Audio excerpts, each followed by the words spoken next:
ನಾರಾಯಣಾಯ ಪರಿಪೂರ್ಣಗುಣಾರ್ಣವಾಯ ವಿಶ್ವೋದಯೋ ಸ್ಥಿತಿಲಯೋ ನಿಯತಿಪ್ರದಾಯ ಜ್ಞಾನಪ್ರದಾಯ ವಿಬುಧ ಅಸುರ ಸೌಖ್ಯ ದುಃಖ ಸತ್ಕಾರಣಾಯ ವಿತತಾಯ ನಮೋ ನಮಸ್ತೆ. ಶ್ರೀ ಗುರುಭ್ಯೋ ನಮಃ. ಪ್ರಾಚೀನ ಬರ್ಹಿರಾಜನೇ ಕೇಳು.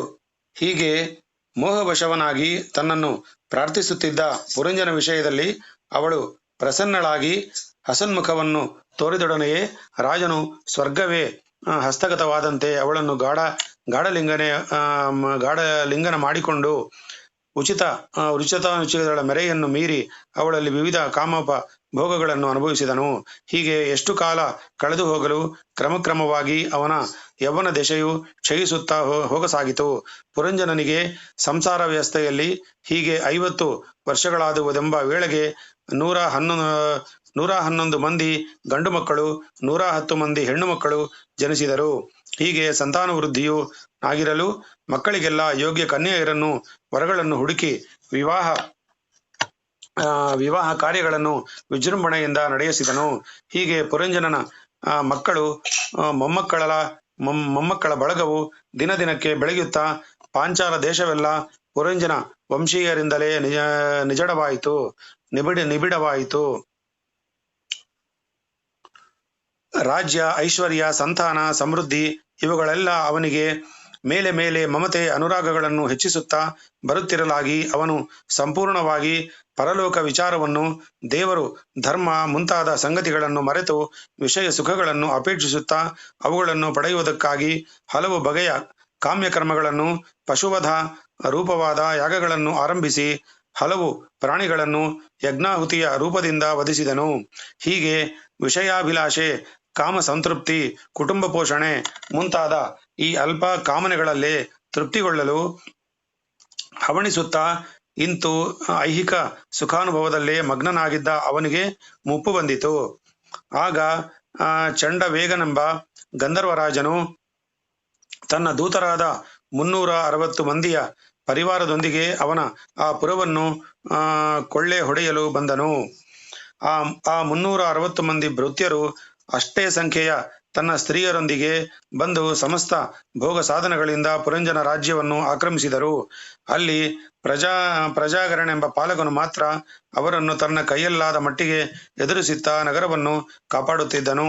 ಹೀಗೆ ಏಕಾಕಿಯಾದ ಪ್ರಜಾಗರನು ಶತ್ರು ಸೈತ್ಯವನ್ನೇ ಎದುರಿಸುತ್ತಾ ಕಷ್ಟಪಡುತ್ತಿದ್ದಾಗಲೂ ಪುರಂಜನನು ಆ ಕಡೆಗೆ ಲಕ್ಷ್ಯವೇ ಇಲ್ಲದೆ ತನ್ನ ಸುಖಾನುಭವದಲ್ಲೇ ಮಗ್ನನಾಗಿ ಎಚ್ಚರ ತಪ್ಪಿದ್ದನು. ಹೀಗಿರುವಲ್ಲಿ ಕಾಲಪುರುಷನ ಮಗಳಾದ ಜರೆ ಎಂಬುವಳು ತನಗೆ ಯೋಗ್ಯನಾದ ವರವನ್ನು ಹುಡುಕುತ್ತಾ 3 ಲೋಕಗಳನ್ನು ಸುತ್ತಿದಳು. ಆದರೆ ಅವಳು ಅತ್ಯಂತ ಕುರೂಪಿಣಿಯಾಗಿದ್ದರಿಂದ ಯಾರೂ ಅವಳನ್ನು ವರಿಸಲು ಮುಂದೆ ಬರಲಿಲ್ಲ. ಪ್ರಾಚೀನ ಬರ್ಹಿರಾಜ ಕೇಳು. ಹೀಗೆ ನಿರಾಶಳಾದ ಆ ಜರೆಯು ಮಾರ್ಗ ಮಧ್ಯದಲ್ಲಿ ನನ್ನನ್ನು ಕಂಡು ತನ್ನನ್ನು ಪತ್ನಿಯಾಗಿ ಸ್ವೀಕರಿಸೆಂದು ಯಾಚಿಸಿದಳು. ನಾನು ನೈಷಿಕ ಬ್ರಹ್ಮಚರ್ಯ ವ್ರತವುಳ್ಳವೆನೆಂದು ಅವಳನ್ನು ಮದುವೆಯಾಗಲಾರೆನೆಂದು ತಿಳಿಸಿದ್ದರಿಂದ, ಎಲೆ ನಾರದ ಮುನೀಂದ್ರ, ನೀನು ನನ್ನ ಅಪೇಕ್ಷೆಯನ್ನು ಈಡೇರಿಸಲು ನಿರಾಕರಿಸಿದೆ. ಆದ್ದರಿಂದ ನೀನು ಒಂದು ಸ್ಥಳದಲ್ಲಿ ನಿಲ್ಲದೆ ಸದಾ ತಿರುಗುತ್ತಲೇ ಇರು ಎಂದು ಶಪಿಸಿದಳು. ನಾರದ ಮುನಿಗಳಿಗೆ ಶಪಿಸಿದಳು. ಕೇಳು ರಾಜ, ನನ್ನನ್ನು ಹೀಗೆ ಶಪಿಸಿ ಜರೆಯು ಪತಿಯನ್ನು ಅನ್ವೇಷಿಸುತ್ತಾ ಸುತ್ತುತ್ತಿರಲು ಅವಳಿಗೆ ಭಯಪುರುಷನು ಗೋಚರನಾದನು. ಕಾಮಾತುರಳಾದ ಅವಳು, ವೀರನಾದ ನೀನಾದರೂ ನನ್ನನ್ನು ವರಸು ಎಂದು ಯಾಚಿಸಿದಳು. ಆಗ ಭಯನು, ಎಲೆ ಜರೆ, ನಿನ್ನನ್ನು ಕಂಡರೆ ಯಾರೂ ಲಗ್ನವಾಗರು. ನನಗೆ ಆದಿವ್ಯಾಧಿ ಮುಂತಾದ ಅನೇಕ ಮಂದಿ ಸೈನಿಕರಿರುವರು. ಅಲ್ಲದೆ ವೈಷ್ಣವ ಜ್ವರನೆಂಬ ತಮ್ಮನ್ನು ಇರುವನು. ನೀನು ಅವರೊಂದಿಗೆ ಇರುವುದಾದರೆ ನಿನಗೆ ಇಷ್ಟವಾದ ಯಾರನ್ನಾದರೂ ಕಾಲಾನುಸಾರ ವರಿಸಬಹುದು ಎಂದನು. ಹೀಗೆ ಜರೆಯನ್ನು ಒಪ್ಪಿಸಿದ ಭಯಪುರುಷನು ಮರಣ ಕಾರಣಗಳಿಂದ ಆದಿವ್ಯಾಧಿ ಜರೆ ಎಂಬುವರೊಂದಿಗೂ ಜ್ವರಪ್ರಜ್ವರಗಳೆಂಬ ಸೋದರರೊಂದಿಗೂ ಭೂಮಿಯನ್ನೆಲ್ಲ ಸುತ್ತುತ್ತಾ ಸಮಸ್ತ ಭೋಗ ಸಾಮಗ್ರಿಗಳಿಂದಲೂ ತುಂಬಿದ್ದ ಪುರಂಜನ ನಗರವನ್ನು ಮುತ್ತಿದ್ದನು. ಜರೆ ಎಂಬ ತರುಣಿಯು ಅವಳೊಂದಿಗೆ ನಗರವನ್ನು ಹೊಕ್ಕು ಪುರಂಜನನ್ನು ಬಲಾತ್ಕಾರದಿಂದ ರಮಿಸಲಾರಂಭಿಸಿದಳು. ಅವಳನ್ನು ಅನುಸರಿಸಿ ಬಂದ ಆದಿವ್ಯಾಧಿಗಳೆಂಬ ಸೈನಿಕರು ನಾನಾ ದ್ವಾರಗಳಿಂದ ಆ ನಗರವನ್ನು ಹೊಕ್ಕು ಪುರಂಜನ ರಾಜಧಾನಿಯನ್ನು ಸೂರಗೊಳ್ಳತೊಡಗಿದರು. ಎಲ್ಲೆಲ್ಲೂ ಹೀಗೆ ಶತ್ರುಗಳು ವ್ಯಾಪಿಸಿ ಮುತ್ತಿಕೊಂಡಿದ್ದಾಗ ಪುರಂಜನನು ತನ್ನ ಭೋಗ ಸಾಮಗ್ರಿಗಳೆಲ್ಲ ನಾಶವಾಗುತ್ತಿರಲು ಪ್ರಜ್ಞಾಹೀನನಾಗಿ ಏನು ಮಾಡಲಿಕ್ಕೂ ತೋರದೆ ಕಳವಳಿಸುತ್ತಿದ್ದನು. ಮಕ್ಕಳು ಮೊಮ್ಮಕ್ಕಳೆಲ್ಲ ಪ್ರತಿಕೂಲದಾಗಿ ತಿರಸ್ಕರಿಸುತ್ತಿರಲು ಮಂತ್ರಿಗಳು, ಪರಿವಾರದವರು, ಭೃತ್ಯರು ಹೀಗೆ ಸರ್ವರು ಅನಾದರದಿಂದ ಕಾಣುತ್ತಾ ಪುರಂಜನನ್ನು ಬಿಟ್ಟು ದೂರ ಸಾಗುತ್ತಿದ್ದರು. ಹೀಗೆ ಎಲ್ಲರೂ ತನ್ನನ್ನು ಬಿಟ್ಟು ದೂರ ಹೋಗುತ್ತಿದ್ದರು. ಅವನಿಗೆ ಮಾತ್ರ ಅವರ ಸಂಬಂಧ ಅಭಿಮಾನವು ದೂರವಾಗದೆ, ಅಯ್ಯೋ, ನಾನು ಬಿಟ್ಟು ಹೋದರೆ ನನ್ನ ಈ ಹೆಂಡತಿ, ಚಿಕ್ಕ ಚಿಕ್ಕ ಮಕ್ಕಳು, ಈ ಪರಿವಾರ, ಈ ರಾಜ್ಯ, ಇವುಗಳ ಗತಿಯೇನು ಎಂದು ಕೊನೆ ಮೊದಲಿಲ್ಲದ ಚಿಂತೆಯಿಂದ ಕೊರಗುತ್ತಿದ್ದನು. ಆ ವೇಳೆಯಲ್ಲಿ ಭಯನು ನಗರವನ್ನಾಕ್ರಮಿಸಿ ಅದಕ್ಕೆ ಅಗ್ನಿ ಪ್ರವೇಶ ಮಾಡಿಸಿದನು. ಪುರಂಜನ ನಗರವು ಬೇಯಲಾರಂಭವಾಗಲು ಯಮಭಟರು ಬಲಾತ್ಕಾರದಿಂದ ಅವನನ್ನು ಬಂಧಿಸಿ ಹೊರಕ್ಕೆ ಎಳೆಯಸಾಗಿದರು. ಆಗಲೂ ಆ ವಿವೇಕಿಯು ತನಗೆ ಪರಮಾಪ್ತನು ಅಪದ್ರಕ್ಷಕನೂ ಆದ ಅವಿಜ್ಞಾತವೆಂಬ ಮಿತ್ರನನ್ನು ಸ್ಮರಿಸಿಕೊಳ್ಳಲಾರದೆ ತನ್ನ ಪತ್ನಿ ಪುತ್ರಾದಿಗಳ ಸ್ಮರಣೆಯಲ್ಲೇ ತಪ್ಪಿಸುತ್ತಿದ್ದನು.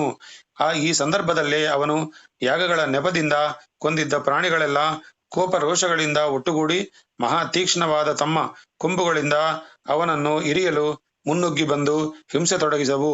ಈ ಎಲ್ಲಾ ಬಗೆಯ ವ್ಯಥೆಗಳಿಂದಲೂ ಅವನು ತನ್ನ ಪಟ್ಟಣದಲ್ಲಿ ಉಳಿಯಲಾರದೆ ತನಗೆ ಸಕಲ ವಿಧ ವಿಷಯ ಸುಖಗಳನ್ನು ಒದಗಿಸಿದ ತನ್ನ ಪತ್ನಿಯನ್ನೇ ಸ್ಮರಿಸಿಕೊಳ್ಳುತ್ತಾ ಆ ನವದ್ವಾರ ಪುರಿಯಿಂದ ಉತ್ಕ್ರಮಣ ಹೊಂದಿ ಮಹಾಂಧಕಾರ ಪೂರಿತವಾದ ನರಕದಲ್ಲಿ ಮುಳುಗಿ ಅನೇಕ ಸಂವತ್ಸರಗಳ ಕಾಲ ಮಹಾ ದುಃಖವನ್ನು ಅನುಭವಿಸಿ ಕೊರಗುತ್ತಿದ್ದನು. ಪ್ರಾಚೀನ ಬರಹರಾಜ, ಆ ಪುರಂಜನ ಮುಂದಿನ ಗತಿಯನ್ನು ಕೇಳು. ಅವನು ಬಾಲ್ಯದಿಂದಲೂ ಸ್ತ್ರೀಲೋಲನಾಗಿದ್ದು ಮರಣಕಾಲದಲ್ಲೂ ತನ್ನ ಹೆಂಡತಿಯನ್ನೇ ಸ್ಮರಿಸಿಕೊಳ್ಳುತ್ತಾ ಸತ್ತದ್ದರಿಂದ ಅಗಾಧ ದುಃಖಾನುಭವದ ನರಕವಾಸವು ತೀರಿದ ಮೇಲೆ ಸ್ತ್ರೀ ಜನ್ಮವನ್ನೇ ಪಡೆದು ಅವನು ವಿದರ್ಭ ದೇಶಾಧಿಪತಿಯಾದ ರಾಜಸಿಂಹನೆಂಬ ರಾಜನ ಮನೆಯಲ್ಲಿ ಅವನ ಮಗಳಾಗಿ ಹುಟ್ಟಿದನು. ಈ ರಾಜಕನ್ಯೆಯು ಸ್ವರೂಪ ಗುಣಯುತಳಾಗಿ ಪರಮ ಭಾಗವತೋತ್ತಮನನ್ನು ಮಾತ್ರವೇ ತನ್ನ ಪತಿಯಾಗಿ ವರಿಸುವನೆಂದು ದೃಢ ಪ್ರತಿಜ್ಞೆ ಮಾಡಿದ್ದಳು. ಅವಳ ಪ್ರತಿಜ್ಞೆಯಂತೆಯೇ ಅವಳನ್ನು ಧೀರೋದ್ಧಾರ ನಾಯಕನು, ಮಹಾಪರಾಕ್ರಮಿಯೂ ಒಂದಿಗೆ ಭಗವದ್ಭಕ್ತನೂ ಆದ ಮಲಯಧ್ವಜನೆಂಬ ರಾಜಪುತ್ರನು ಮದುವೆಯಾದನು. ತನ್ನ ಗುಣಶೀಲ ಸಲ್ಲಕ್ಷಣಗಳಿಗೆ ಸಮಾನನೆನ್ನಿಸಿದ ಪತಿಯನ್ನು ವರಿಸಿದ ಆ ರಾಜಪುತ್ರಿಯು ಅವನೊಂದಿಗೆ ವಿಹಿತ ಗೃಹಿಣಿ ಧರ್ಮದಂದಿದ್ದು ಅವನ ದೆಸೆಯಿಂದ 7 ಮಂದಿ ಗಂಡು ಮಕ್ಕಳನ್ನು, ಒಬ್ಬ ಕನ್ಯೆಯನ್ನು ಪಡೆದಳು. ಆ 7 ಮಂದಿಯು ಬೆಳೆದು ಪ್ರಬುದ್ಧರಾಗಿ ಮುಂದೆ ದ್ರವಿಡ ದೇಶಾಧಿಪತಿಗಳಾದರು. ಕಾಲಾಂತರದಲ್ಲೇ ಈ ಒಬ್ಬೊಬ್ಬ ಮಗನು 1 ಕೋಟಿ ಮಕ್ಕಳ ತಂದೆಗೆ ಅನಿಸಿಕೊಂಡರು. ಈ ಸಂತತಿಯವರೇ ಇಂದಿಗೂ ಈ ದೇಶಗಳಲ್ಲಿ ರಾಜ್ಯವಾಳುತ್ತಿರುವವರು. ಮಲಯಧ್ವಜನ ಮಗಳು ಸಹ ಅತ್ಯಂತ ವ್ರತನಿಷ್ಠಳು, ಧರ್ಮ ನಿರತಳು ಆಗಿದ್ದರಿಂದ ಅವಳನ್ನು ಅಗಸ್ತ್ಯ ಋಷಿಯ ಮದುವೆಯಾಗಿ ಅವಳ ಉದರದಲ್ಲಿ ಇದ್ಮವಾಹನನೆಂಬ ಮಗನನ್ನು ಪಡೆದನು. ಮಲಯಧ್ವಜನು ಬಹುಕಾಲ ಧರ್ಮದಿಂದ ರಾಜ್ಯವಾಳಿ ಕೊನೆಯಲ್ಲಿ ತಪೋವನಕ್ಕಾಗಿ ಹೊರಡಲು ಸಂಕಲ್ಪಿಸಿದನು. ಮಲಯ ಪರ್ವತದ ಪ್ರಾಂತದ ಚಂದ್ರಮಸೆ ಎಂಬ ಒಂದಾನೊಂದು ಪುಣ್ಯದಿನ ನದಿ ತೀರದಲ್ಲಿ ಆಶ್ರಮವನ್ನು ನಿರ್ಮಿಸಿಕೊಂಡು ಆ ಪವಿತ್ರ ನದೀ ಜಲದಲ್ಲಿ ಸ್ನಾನಪಾನ ತಪೋನುಷ್ಠಾನಗಳನ್ನು ನಡೆಯಿಸಿಕೊಂಡು ಶೀತೋಷ್ಣಗಳು, ಮಳೆಗಾಳಿಗಳು, ಹಸಿವು, ಬಾಯಾರಿಕೆ, ಸುಖ ದುಃಖ, ಪ್ರಿಯಗಳೆಂಬ ದ್ವಂದ್ವಗಳನ್ನು ನೀಗಿ ಇಂದ್ರಿಯಗಳ ಜಾಪಲ್ಯಕ್ಕೆ ಎಡಗೂಡದೆ ಯಮನಿಯಮಾದಿಗಳನ್ನು ಸಾಧಿಸಿ ಮನಸ್ಸನ್ನು ನಿಗ್ರಹಿಸಿ ಬಹುಕಾಲ ಕಠಿಣವಾದ ತಪಸ್ಸನ್ನಾಚರಿಸಿದನು. ಆತನ ಪತ್ನಿಯು ಪತಿವ್ರತೆಯೂ ಆದ ವೈದರ್ಭಿಯು ಸಮಸ್ತ ರಾಜಭೋಗಗಳನ್ನು ತೃಣವಾಗಿ ಎಣಿಸಿ ಪತಿಯೊಂದಿಗೆ ಅರಣ್ಯಕ್ಕೆ ಬಂದು ಆತನನ್ನು ಸಕಲ ವಿಧಗಳಿಂದಲೂ ಉಪಚರಿಸುತ್ತಿದ್ದಳು. ಮಲಯಧ್ವಜರಾಜನು ಈ ರೀತಿ ಆಚರಿಸಿದ ತಪೋನಿಷ್ಠೆಯ ಫಲವಾಗಿ ಆತ್ಮಜ್ಞಾನವನ್ನು ಹೊಂದಿ ಸಕಲ ಭೂತಾಂತರಾತ್ಮನಾದ ಶ್ರೀಹರಿಯು ತನ್ನ ಹೃತ್ಕಮಲದಲ್ಲೂ ತಾನು ವಿಶ್ವಮೂರ್ತಿಯಾದ ಆ ಪರಮಾತ್ಮನಲ್ಲೂ ನೆಲೆಗೊಂಡಿರುವುದನ್ನು ಅನುಭವಕ್ಕೆ ತಂದುಕೊಂಡು ಪಾಂಚಭೌತಿಕ ದೇಹವನ್ನು ನೀಗಿ ಪಂಚಪ್ರಾಣ ಸಮೇತವಾದ ತನ್ಮಾತ್ಮವನ್ನು ಪರಮಪುರುಷನ ಪಾದಾರವಿಂದದಲ್ಲಿ ಸಮರ್ಪಿಸಿದನು. ಸರ್ವಕಾಲ ಸರ್ವಾವಸ್ಥೆಗಳಲ್ಲೂ ಪದಿವಾದಗಳನ್ನು ಸೇವಿಸುತ್ತಾ ಉಪಚರಿಸುತ್ತಾ ವೈದರ್ಭಿಯು ತನ್ನ ನಾಥನ ದೇಹವು ಉಷ್ಣಾಂಶವನ್ನು ಕಳೆದುಕೊಂಡು ಹಿಮಶೀತಳವಾಗಿರುವುದನ್ನರಿತು ಪತಿಯು ಮೃತನಾಥನೆಂದು ನಿಶ್ಚಯಿಸಿ ಆ ಕಾಡಿನಲ್ಲಿ ದಿಕ್ಕು ಕಾಣದೆ ಏಕಾಕಿನಿಯಾದ ತನ್ನ ಸ್ಥಿತಿಗಾಗಿ ದೈನದಿಂದ ರೋಧಿಸತೊಡಗಿದಳು. ಬಹು ಹೊತ್ತು ಹಾಗೆ ರೋಧಿಸುತ್ತಾ ತರುವಾಯ ಪತಿದೇಹದೊಂದಿಗೆ ಸಹಗಮನ ಮಾಡಲು ನಿರ್ಧರಿಸಿ ಅದಕ್ಕಾಗಿ ಚಿತೆಯನ್ನು ಸಿದ್ಧಪಡಿಸಿದಳು.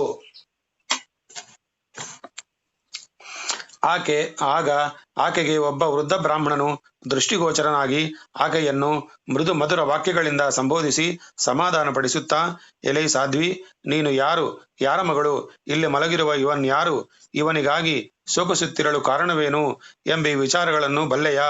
ನಿನಗೆ ಬಹಳ ಪುರಾತನವಾದ ಅವಿಜ್ಞಾತವೆಂಬ ಸ್ನೇಹಿತನೊಬ್ಬನಿದ್ದನೆಂದು ನಿನಗೆ ಜ್ಞಾಪಕವಿದೆಯೇ?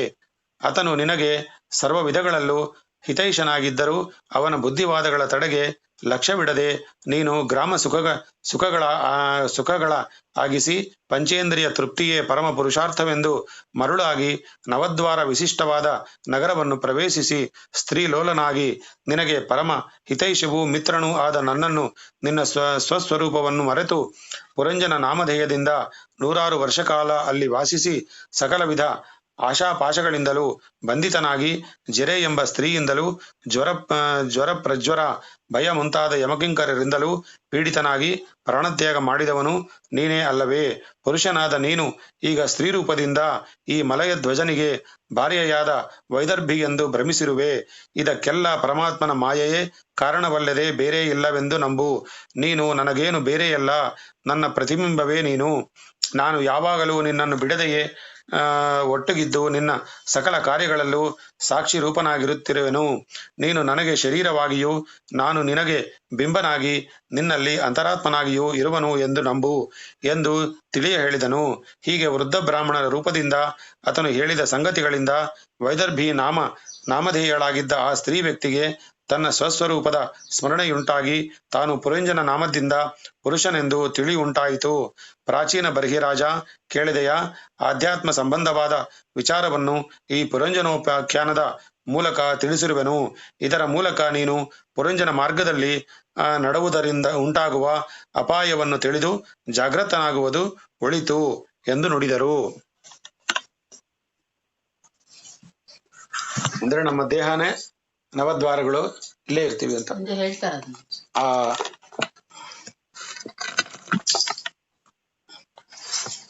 ಪ್ರಾಚೀನ ಬರ್ಹಿರಾಜನು ನಾರದರನ್ನು ಕುರಿತು, ಮುನೀಂದ್ರ, ನೀವೀಗ ಹೇಳಿದುದು ಕೇವಲ ಗೂಢವಾದ ಆತ್ಮತತ್ವವು. ಅದು ಜ್ಞಾನಿಗಳಿಗೆ ಮಾತ್ರವೇ ಅರ್ಥವಾಗಬಹುದಲ್ಲದೆ ನನ್ನಂತಹ ಆತ್ಮಜ್ಞಾನವಿಲ್ಲದ ಮೂಢರಿಗೆ ತಿಳಿಯಲಾರದು. ಅದುದರಿಂದ ನೀವು ಹೇಳಿದ ಪುರಂಜನೋಪಾಖ್ಯಾನದಿಂದ ಆತ್ಮತತ್ವವು ಹೇಗೆ ನಿರೂಪಿತವಾಗಿದೆಯೋ ಅದನ್ನು ದಯವಿಟ್ಟು ತಿಳಿ ಹೇಳಿರಿ ಎಂದು ಪ್ರಾರ್ಥಿಸಿದನು. ಆಗ ನಾರದರು, ಕೇಳು ರಾಜೇಂದ್ರ, ನಾನು ಹೇಳಿದ ಕಥೆಯಲ್ಲಿ ಪುರಂಜನನೆಂಬ ಪುರುಷನನ್ನು ಹೇಳಿದನಲ್ಲವೇ, ಅವನೇ ಜೀವಾತ್ಮನೆಂದು ತಿಳಿ. ಪುರಂದರವೆಂದರೆ ಶರೀರವು. ಜೀವಾತ್ಮನು ಅದರಲ್ಲಿ ಪ್ರವೇಶಿಸಿ ಅದು ತನ್ನದೆಂದು ಅಭಿಮಾನ ಪಡುವುದರಿಂದ ಪುರಂಜನ ಎಂದು ಕರೆಸಿಕೊಳ್ಳುವನು. ನಾನು ಹೇಳಿದ ಕಥೆಯಲ್ಲಿ ಪುರಂಜನನು ಮನುಷ್ಯ ದೇಹದಲ್ಲಿದ್ದುದರಿಂದ ಅವನಿಗೆ 2 ಪಾದಗಳಿದ್ದವು. ಜೀವಾತ್ಮನು ಹೊಂದುವ ಬೇರೆ ಬೇರೆ ಪುರಗಳಿಗೆ 4, 6, 18 ಅಥವಾ ಅದಕ್ಕೂ ಹೆಚ್ಚು ಪಾದಗಳಿರುವುದುಂಟು. ಈ ಶರೀರಗಳನ್ನು ಹೊಂದುವ ಜೀವನೇ ಪುರಂಜನನು. ಆ ಅವಿಜ್ಞಾತವೆಂಬ ಅವನ ಮಿತ್ರನ ವಿಚಾರವನ್ನು ಹೇಳಿದ್ದಿನಲ್ಲವೇ, ಅವನೇ ಪರಮಾತ್ಮನು.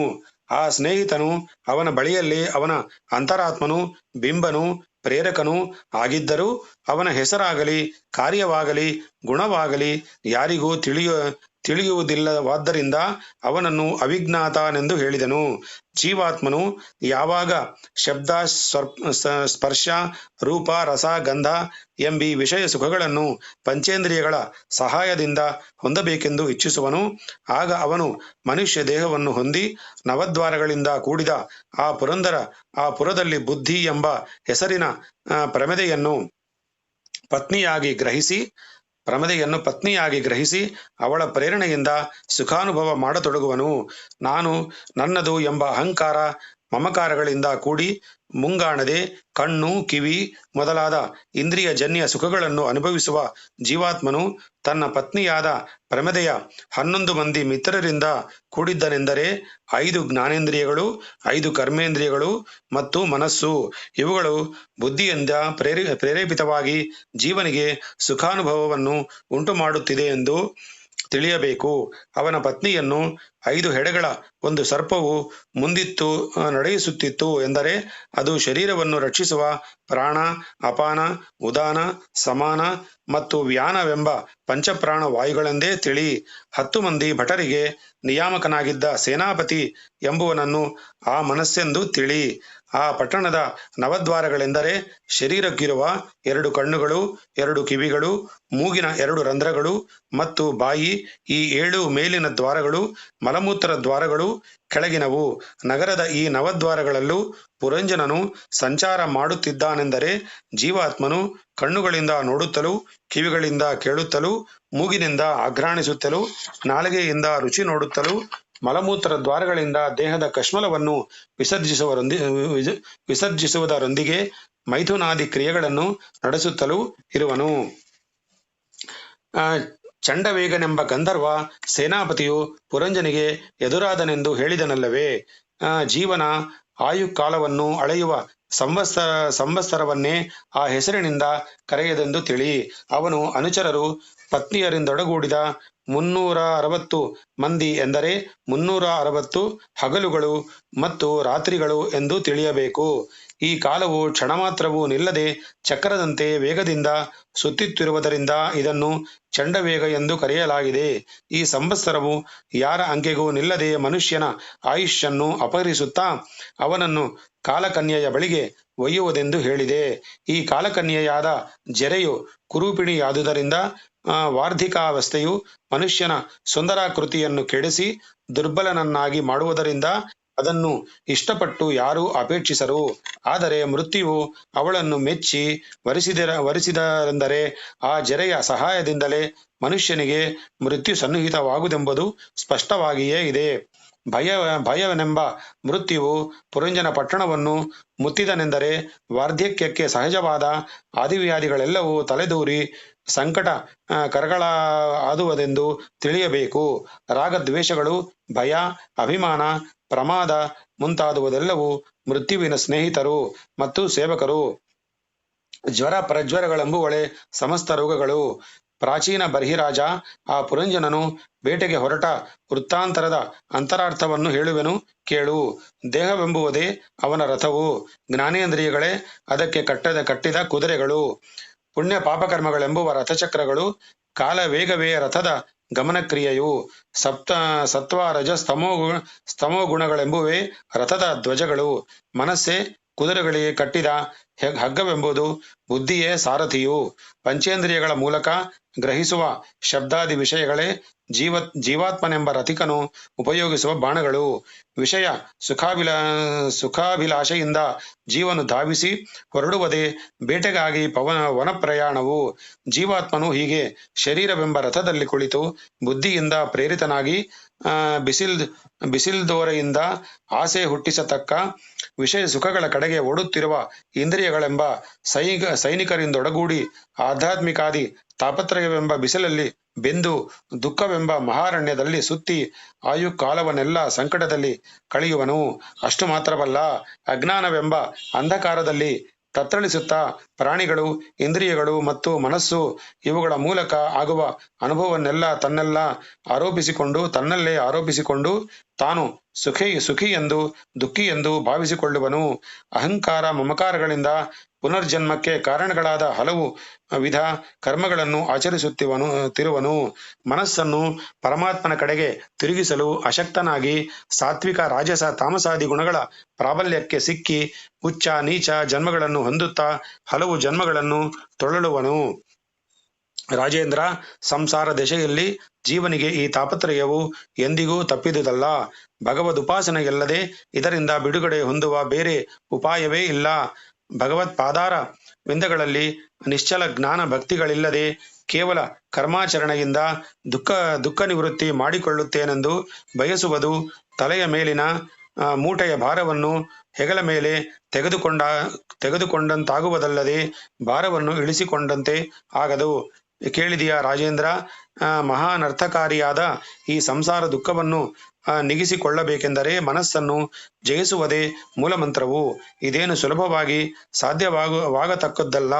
ಮನಸ್ಸನ್ನು ಸ್ವಾಧೀನಕ್ಕೆ ತಂದುಕೊಳ್ಳುವ ಉತ್ತಮ ಉಪಾಯವೆಂದರೆ ಅದನ್ನು ಭಗವತ್ ಕಥಾಶ್ರವಣಕ್ಕೆ ಒಗ್ಗಿಸುವುದು ಎಂದು ತಿಳಿ. ನಿತ್ಯವೂ ಶ್ರದ್ಧಾ ಭಕ್ತಿಪೂರ್ವಕ ಭಗವಂತನ ದಿವ್ಯ ಕಥಾಮೃತವನ್ನು ಸವಿಯುತ್ತಿದ್ದರೆ ಮನಸ್ಸು ದುಷ್ಟ ಕಾರ್ಯಗಳ ಕಡೆಗೆ ಸುಳಿಯಲು ಅವಕಾಶ ತಪ್ಪಿ ಕ್ರಮವಾಗಿ ಭಕ್ತಿಯು ಅದನನ್ನು ಸೇರಿಸಿ ವಿರಕ್ತಿಯು ಅಭ್ಯಾಸವಾಗುವುದು. ಈ ಅಭ್ಯಾಸವೇ ಕ್ರಮವಾಗಿ ಬಹುದಿನಗಳು ನಡೆದರೆ ವಿಷಯ ಸುಖಾಸೆಯು ತಗ್ಗುತ್ತಾ ಬಂದು ಕೊನೆಗೆ ಹಸಿವು, ಬಾಯಾರಿಕೆ, ಶೋಕ, ಮೋಹ, ಭಯ ಮುಂತಾದ ಬಾಧೆಗಳು ಶಮನವಾಗುವವು.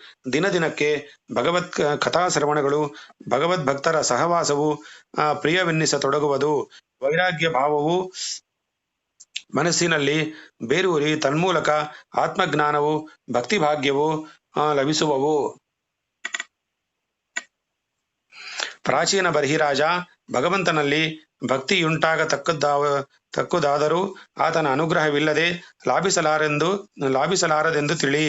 ಇಂತಹ ಭಕ್ತಿಭಾಗ್ಯ ಲಾಭಕ್ಕಾಗಿಯೇ ಸನಕಾದಿ ಮುನಿಗಳು, ಅನೇಕ ಮಂದಿ ಬ್ರಹ್ಮಾದಿಗಳು ಹಲವು ಬಗೆಯ ಯೋಗ, ಧ್ಯಾನ, ತಪಸ್ಸು ಮುಂತಾದ ವಿಧಾನಗಳಿಂದೆಲ್ಲ ಯತ್ನಿಸುತ್ತಿದ್ದರು. ಪರಮಪುರುಷನ ಪ್ರಾಪ್ತಿಗೆ ಮುಖ್ಯ ಕಾರಣವಾದ ಅದು ಲಭಿಸದಿರುವುದು. ಹೀಗಿರುವಲ್ಲಿ ಭೂಮಿಯಲ್ಲೆಲ್ಲ ದರ್ಭೆಗಳನ್ನು ಹರಹಿ ಅಗಾಧ ಪಶುಹಿಂಸೆಯಿಂದ ನೀನು ಕೈಕೊಂಡು ನಡೆಸುತ್ತಿರುವ ಈ ಯಜ್ಞ ಯಾಗಾದಿಗಳ ಮೂಲಕ ಭಗವತ್ ಪ್ರಾಪ್ತಿಯಾಯಿತೆಂದು ಅರಿತಿರುವೆಯಾ? ಈ ಹುಚ್ಚನ್ನು ತ್ಯಜಿಸು. ಹಿಂಸಾ ಮೂಲವಾದ ಈ ಕರ್ಮಗಳನ್ನು ನಿಲ್ಲಿಸು. ತ್ರಿಕರಣಗಳಿಂದಲೂ ಪರಮ ಪುರುಷನಾದ ಶ್ರೀಹರಿಯನ್ನೇ ಭಜಿಸು. ಈ ಆದ್ಯಂತ ಜಗತ್ತಿಗೆ ಯಾವ ದಯಾಮಯನಿಂದ ಸೃಷ್ಟಿ, ಸ್ಥಿತಿ, ಲಯಾದಿಗಳು ಉಂಟಾಗುವವೋ ಆ ಶ್ರೀಹರಿಯನ್ನು ಸಕಲ ಚರಾಚರಗಳ ಅಂತರ್ಯಾಮಿ ಎಂದು, ಪ್ರೇರಕನೆಂದು, ನಿಯಾಮಕನೆಂದು ನಂಬಿ ಈ ಜಗತ್ತೆಲ್ಲವೂ ಆತನಿಗೆ ಸ್ಥೂಲ ಶರೀರವೆಂಬ ಭಾವದಿಂದ ಭಜಿಸು ಎಂದು ಬೋಧಿಸಿ ನಾರದರು ಬ್ರಹ್ಮಲೋಕವನ್ನು ಕುರಿತು ಪ್ರಯಾಣ ಮಾಡಿದರು. ನಿಲ್ಸೋಣ, ಮುಂದೆ ಹೋಗೋಣ, ಸ್ವಲ್ಪ ಟೈಮ್ ಇದೆ.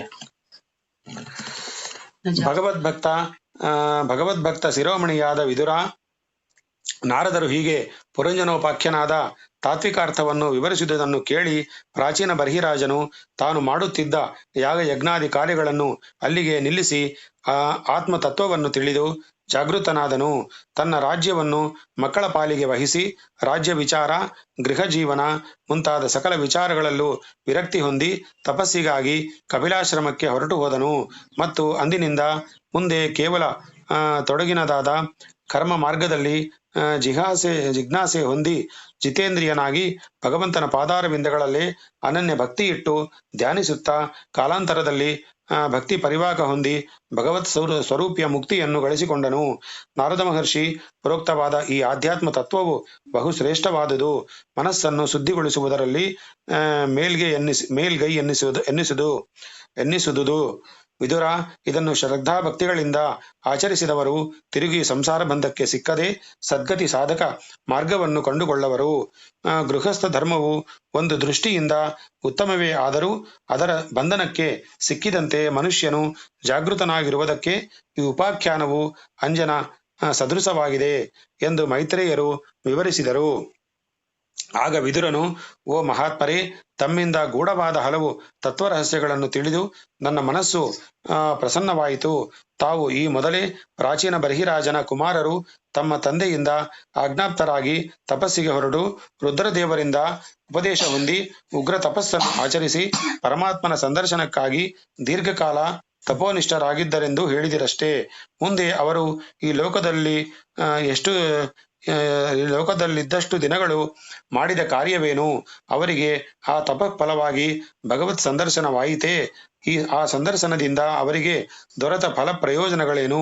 ಈ ವಿಚಾರವನ್ನು ಕೇಳಬೇಕೆಂದು ಕುತೂಹಲಗೊಂಡಿದ್ದೇನೆ. ದಯವಿಟ್ಟು ಅಪ್ಪಣೆ ಕೊಡಿಸಬೇಕು ಎಂದು ಪ್ರಾರ್ಥಿಸಿದನು.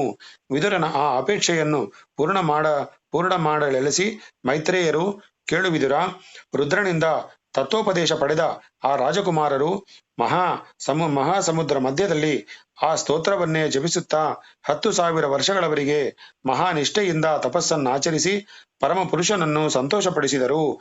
ಆಗ ಭಗವಂತನು ಅವರ ತಪಸ್ಸಿಗೆ ಮೆಚ್ಚಿ ಶುದ್ಧ ಸತ್ವಮಯವಾದ ತನ್ನ ಮಂಗಳಕರ ಸ್ವರೂಪದಿಂದ ಸಂದರ್ಶನವಿತ್ತನು.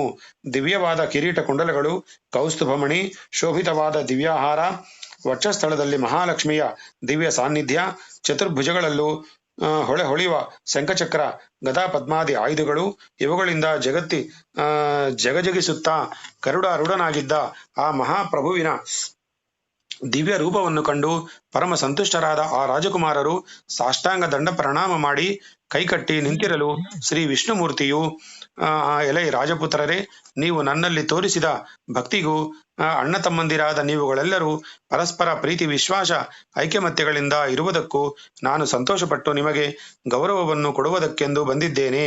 ಯಾರು ನಿಮ್ಮಂತೆಯೇ ಸಹೋದರ ವಾತ್ಸಲ್ಯವುಳ್ಳವರು, ಸರ್ವಭೂತಗಳನ್ನು ಪ್ರೀತಿ ವಿಶ್ವಾಸಗಳಿಂದ ನೋಡುವರೋ ಅಂಥವರ ವಿಷಯದಲ್ಲಿ ನನ್ನ ಅನುಗ್ರಹವು ಎಂದಿಗೂ ಕುಂದದೇ ಇರುವುದು. ಈಗ ಉಪದೇಶ ಹೊಂದಿದ ರುದ್ರಗೀತೆಯು ಮಹಾಪವಿತ್ರವಾದುದು. ಆದ್ದರಿಂದ ನನ್ನನ್ನು ಪ್ರಾತಃ ಕಾಲ ಸಾಯಂಕಾಲಗಳಲ್ಲಿ ಯಾರು ಸ್ತುತಿಸುವರೋ ಅವರಿಗೆ ಸಕಲ ಇಷ್ಟಾರ್ಥಗಳನ್ನು ಉತ್ತಮವಾದ ಜ್ಞಾನವನ್ನು ನಾನು ಕರುಣಿಸುವೆನು. ನಿಮ್ಮ ತಂದೆಯು ಆಜ್ಞೆಯನ್ನು ಪೂರ್ಣವಾಗಿ ನೆರವೇರಿಸಿರುವ ನಿಮ್ಮ ಈ ಕೀರ್ತಿಯು ಲೋಕವಿಖ್ಯಾತವಾಗಿರುವುದು. ಪುತ್ರಾರ್ಥಿಗಳಿಗಾಗಿ ನೀವು ತಪಸ್ಸಿಗೆ ಬಂದಿರಲ್ಲವೇ? ನಿಮಗೆ ಒಂದು ಯೋಗಕ್ಷೇತ್ರವನ್ನು ಸೂಚಿಸುವನು. ವಿಶ್ರುತನೆಂಬ ಮಹರ್ಷಿ ಪುತ್ರನಾದ ಕಂಡು ಎಂಬುವನು ಪ್ರೇಮಲೋಚಿ ಎಂಬ ಅಪ್ಸರ ಸ್ತ್ರೀಯ ಸಂಘದಿಂದ ಪಡೆದ ಒಬ್ಬ ಕನ್ಯೆಯು ಯೋಗ್ಯ ವಯಸ್ಕಳಾಗಿ ಯೋಗ್ಯ ಪತಿಯನ್ನು ಹುಡುಕುತ್ತಿರುವವಳು. ನೀವು 10 ಮಂದಿಯು ಅವಳನ್ನು ವರಿಸಿ ವಿವಾಹರಾಗಿರಿ. ಇದನ್ನು ಧರ್ಮ ವಿರುದ್ಧವೆಂದು ಎಣಿಸಬೇಡಿ. ನಿಮ್ಮ ಶೀಲ ಸ್ವಭಾವ ಗುಣಗಳಿಂದ ನೀವೆಲ್ಲರೂ ಏಕದೇಹ ನ್ಯಾಯದಿಂದ ಪರಸ್ಪರ ಪ್ರೀತಿ ವಿಶ್ವಾಸ ಉಳ್ಳವರಾಗಿರುವುದರಿಂದ ಅವಳು ನಿಮ್ಮ ವಿಷಯದಲ್ಲಿ ಭೇದ ಬುದ್ಧಿ ಇಲ್ಲದೆ ಪತಿಪರಾಯಣರಾಗಿ ಉಪಚರಿಸಿರುತ್ತಾ ನಿಮ್ಮನ್ನು ಅನುವರ್ತಿಸಿಕೊಂಡಿರುವಳು. ಅವಳೊಂದಿಗೆ ನೀವು ಸಹಸ್ರಾರು ವರ್ಷಗಳವರೆಗೆ ಗೃಹಾಶ್ರಮ ಧರ್ಮದಲ್ಲಿದ್ದು ವಿವಿಧ ಭೋಗಗಳನ್ನು ಅನುಭವಿಸಿರಿ. ನನ್ನನ್ನು ಮರೆಯದೆ ನನ್ನ ಪವಿತ್ರ ಕಥಾಶ್ರವಣದಲ್ಲಿ ಅಶಕ್ತರಾಗಿದ್ದು ಗೃಹಸ್ಥ ಧರ್ಮದಲ್ಲಿರುವವರು ನನಗೆ ಪರಮ ಪ್ರೀತ್ಯಾಸ್ಪಾದರಾಗಿರುವರು. ಅವರ ವಿಷಯದಲ್ಲಿ ನಾನು ಯಾವಾಗಲೂ ಪ್ರಸನ್ನನಾಗಿರುವೆನು ಎಂದು ನುಡಿದನು. ಭಗವಂತನ ದಿವ್ಯಮಂಗಳ ರೂಪದರ್ಶನದಿಂದಲೇ ಶುದ್ಧಾಂತಕರಣರಾಗಿದ್ದ ಆ ಪ್ರಾಚೀನ ಬರ್ಹಿಪುತ್ರರು ತಮ್ಮ ವಿಷಯದಲ್ಲಿ ಸುಪ್ರಸನ್ನರಾಗಿ ಆ ದೇವೇಶನು ನುಡಿದ ವಾಕ್ಯಗಳಿಂದ ಪರಮಾನಂದಗೊಂಡು, ಓ ದೇವಾದಿದೇವ, ಯಾವ ನಿನ್ನ ದರ್ಶನದಿಂದ ಆಧ್ಯಾತ್ಮಿಕಾದಿ ತಾಪತ್ರಯಗಳು ನಿವಾರಣೆಯಾಗುವವು ಅಂತಹ ನಿನ್ನ ಪಾವನವಾದ ಕಮಲಗಳಿಗೆ ನಮಸ್ಕಾರಗಳು. ಮನಸ್ಸಿಗೂ ಮಾತಿಗೂ ಇಂದ್ರಿಯಾದಿಗಳಿಗೂ ಗೋಚರಿಸಿದ ಅಪ್ರಮಿತ ಮಹಿಮನಾದ ನಿನಗೆ ನಮ್ಮ ಅನಂತ ಪ್ರಣಾಮಗಳು. ಭಗವದ್ಭಕ್ತರ ಸಹವಾಸವೇ ಸದ್ಗತಿ ಸಾಧಕವೆಂಬುದಕ್ಕೆ ನಾವು ಸ್ವಲ್ಪ ಕಾಲದ ಮಟ್ಟಿಗೆ ಮಹಾಮಹಿಮನಾದ ಶಂಕರ ಮೂರ್ತಿಯೊಡನೆ ಮಾಡಿದ ಸತ್ಸಹವಾಸವೇ ನಿನ್ನ ಪಾದ ಸಂದರ್ಶನಕ್ಕೆ ಅವಕಾಶವನ್ನುಂಟು ಮಾಡಿ ನಮಗೆ ಫಲದಾಯಕವಾಗಿರುವುದು. ಮೋಕ್ಷಪ್ರದನಾದ ನಿನ್ನ ಅನುಗ್ರಹವಾದ ಮೇಲೆ ನಮಗೆ ಅಪೇಕ್ಷತೆ ವಸ್ತು ಮತ್ತೇನಿದೆ? ಓ ವಾಸುದೇವಮೂರ್ತಿ, ಪರಮಪುರುಷನಾದ ನಿನ್ನ ಪಾದಕಮಲಗಳಿಗೆ ಅನಂತ ಪ್ರಣಾಮಗಳು ಎಂದು ನಮಸ್ಕರಿಸಿದರು. ಭಗವಂತನು ಪ್ರಸನ್ನ ನೇತ್ರಗಳಿಂದ ಅವರನ್ನು ಮತ್ತೊಮ್ಮೆ ನೋಡಿ ಅವರು ಕಣ್ತೆರೆದು ನೋಡುತ್ತಿದ್ದಂತೆಯೇ ಅಂತರ್ಧಾನನಾದನು. ತರುವಾಯ ಆ ರಾಜಕುಮಾರರು ತಮ್ಮ ರಾಜ್ಯಕ್ಕೆ ಬಂದು ನೋಡಲು ತಮ್ಮ ತಂದೆಯು ಮುಕ್ತನಾದ ಕಾಲದಿಂದ ಕೃಷಿ ಇಲ್ಲದೆ ಭೂಮಿ ಎಲ್ಲವೂ ಗಿಡಮರಗಳಿಂದ ತುಂಬಿ ಹೋಗುತ್ತಿತ್ತು. ಅದನ್ನು ಕಂಡು ಕುಪಿತರಾದ ಆ ರಾಜಪುತ್ರರು ತಮ್ಮ ಮುಖದಿಂದ ಉತ್ಕಾರ ಮೂಲಕ ಅಗ್ನಿವಾಯುಗಳನ್ನು ಹೊರಡಿಸಲು ಅವು ಗಿಡಮರಗಳನ್ನೆಲ್ಲ ದಹಿಸಿ ಭಸ್ಮವನ್ನಾಗಿಸಿದವು. ಅದನ್ನು ಕಂಡು ಚತುರ್ಮುಖನು ಅವರ ಬಳಿಗೆ ಬಂದು ಅವರನ್ನು ಸಮಾಧಾನಗೊಳಿಸಿದನು. ಆಗ ಅವರಿಗೆ ದಹಿಸದೆ ಉಳಿದಿದ್ದ ವೃಕ್ಷಾಭಿಮಾನಿ ದೇವತೆಗಳೆಲ್ಲ ಅಷ್ಟು ಕಾಲ ತಾವು ಪೋಷಿಸಿದ್ದ ಮಾರೀಷ ಎಂಬ ಕನ್ಯೆಯನ್ನು ಅವರಿಗಿತ್ತು ವಿವಾಹ ಮಾಡಿದರು. ಆಕೆಯೇ ಭಗವಂತನು ಸೂಚಿಸಿದ್ದ ಅಪ್ಸರ ಪುತ್ರಿಯು. ರಾಜಕುಮಾರರು ಬ್ರಹ್ಮಾಜ್ಞೆಯಿಂದ ಆಕೆಯನ್ನು ಪತ್ನಿಯಾಗಿ ಸ್ವೀಕರಿಸಿ ಆಕೆಯು ಗರ್ಭದಲ್ಲಿ ದಕ್ಷನೆಂಬ ಪುತ್ರನನ್ನು ಪಡೆದರು. ಈತನೇ ಚಾಕ್ಷುಷ ಮನ್ವಂತರದ ಪ್ರಾರಂಭದಲ್ಲಿ ಲೋಕಾಧಿಪತ್ಯವನ್ನು ವಹಿಸಿ ಅಸಾಧಾರಣ ಸಾಮರ್ಥ್ಯದಿಂದ ಲೋಕವನ್ನು ಕಾಪಾಡಿದ ಪ್ರಜಾಧಿಪನು. ವಿದುರ, ಈ ಪ್ರಾಚೇದಸರು ಭಗವದ್ ಆಜ್ಞಾನುಸಾರವಾಗಿ ಬಹುಕಾಲ ಇಹಲೋಕದ ಭೋಗ್ಯಾದಿಗಳನ್ನು ಅನುಭವಿಸಿದ ತರುವಾಯ ವಿರಕ್ತಿ ಹೊಂದಿ ಗೃಹಾಶ್ರಮವನ್ನು ತ್ಯಜಿಸಿ ತಪಸ್ಸಿಗಾಗಿ ಅರಮನೆಯಿಂದ ಹೊರಟರು. ಜಾಬಾಲಿ ಎಂಬ ಮಹರ್ಷಿಯು ತಪಸ್ಸನ್ನು ಮಾಡಿ ಸಿದ್ಧಿ ಹೊಂದಿದ ಪಶ್ಚಿಮ ಸಮುದ್ರ ತೀರಕ್ಕೆ ಹೋಗಿ ಅಲ್ಲಿ ಬ್ರಹ್ಮೋಪಾಸನೆ ಮಾಡತೊಡಗಿದರು.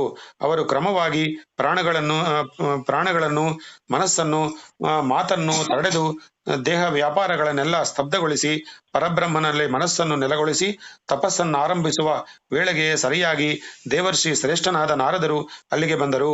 ಅವರನ್ನು ಕಂಡೊಡನೆಯೇ ಪ್ರಾಚೇತಸರು ಮೇಲಕ್ಕೆದ್ದು ವಿದ್ಯುಕ್ತ ರೀತಿಯಲ್ಲಿ ಅವರನ್ನು ಪೂಜಿಸಿ, ಮಹರ್ಷಿವರ್ಯರೇ, ಲೋಕರಕ್ಷಣಾರ್ಥಕ್ಕಾಗಿ ಸದಾ ಸಂಚರಿಸುತ್ತಿರುವ ತಮ್ಮ ಸಂದರ್ಶನವು ಈ ಸಂದರ್ಭದಲ್ಲಿ ನಮಗೆ ದೊರಕಿದುದು ಸುಯೋಗದಿಂದಲೇ ಎಂದು ಭಾವಿಸುತ್ತೇವೆ. ಪೂರ್ವದಲ್ಲಿ ರುದ್ರದೇವನು ಮಹಾವಿಷ್ಣುವು ನಮಗೆ ಉಪದೇಶಿಸಿದ್ದ ತತ್ವಗಳನ್ನು ಇಷ್ಟು ದಿನಗಳು ಗೃಹಸ್ಥ ಧರ್ಮದಲ್ಲಿದ್ದುದರಿಂದ ಮರೆತಿದ್ದೇವೆ. ಈಗ ಸಂಸಾರದಲ್ಲಿ ಜಿಗುಪ್ಸೆ ಹೊಂದಿ ವಿರಕ್ತರಾಗಿ ಬಂದು ನಿವೃತ್ತರಾಗಿ ಹೊರಟಿರುವ ನಮಗೆ ಬ್ರಹ್ಮಜ್ಞಾನವನ್ನು ಉಪದೇಶಿಸಿ ಉದ್ಧರಿಸಿರಿ ಎಂದು ಪ್ರಾರ್ಥಿಸಿದರು.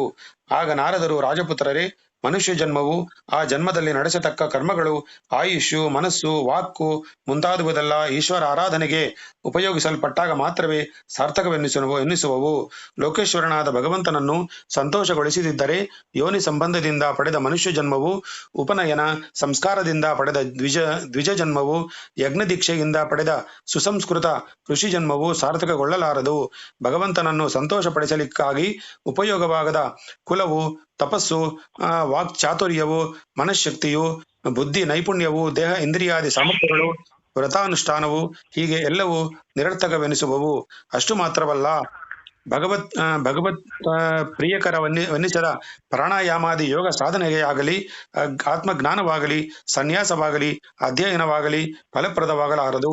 ಸಕಲ ಪುರುಷಾರ್ಥಪ್ರದನು ಆ ಸರ್ವೇಶ್ವರನೇ. ಸಕಲ ಶ್ರೇಯಸ್ಸುಗಳಿಗೂ ಆತನೇ ಎಲ್ಲೆಯಾಗಿರುವನು. ಸಮಸ್ತ ಭೂತ ಜಾಲಿಗಳಿಗೂ ಆತನೇ ಅಂತರಾತ್ಮನಾಗಿರುವನು. ಸಮಸ್ತ ದೇವತೆಗಳಿಗೂ ಮೂಲಭೂತನಾದ ಶ್ರೀಮನ್ನಾರಾಯಣನು ತೃಪ್ತಿಪಡಿಸಿದರೆ ಚರಾತ್ಮಕವಾದ ಸಕಲ ಪ್ರಪಂಚವು ತೃಪ್ತಿಗೊಳ್ಳುವುದು.